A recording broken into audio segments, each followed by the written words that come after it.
Alors que plus de 800 soldats français sont déjà déployés au Mali, les États d'Afrique de l'Ouest sont toujours réunis à Bamako pour organiser la mise en place d'une force militaire de plus de 3000 hommes. Le président malien appelle de son côté tous les Européens à soutenir l'offensive contre les islamistes.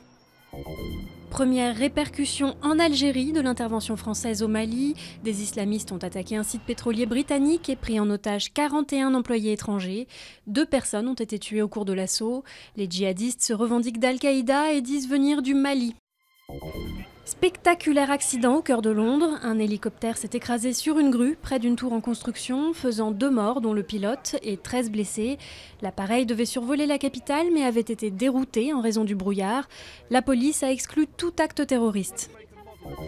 Nombreux débrayages dans les usines Renault après l'annonce de la suppression de 7500 emplois d'ici 2016. Le constructeur promet qu'il s'agira de départs en retraite non renouvelés et pas de licenciements. Le ministre du redressement productif, Arnaud Montebourg, a salué cet engagement mais demande que le groupe prévoie de réembaucher dès que le marché repartira. Dans Alceste à bicyclette, son 4e film avec Lucchini, Philippe Leguet joue sur du velours en lui offrant un rôle de vieux comédien misanthrope. C'est Lambert Wilson qui sera chargé de le tirer de sa retraite solitaire pour le convaincre de jouer Alceste dans la pièce de Molière.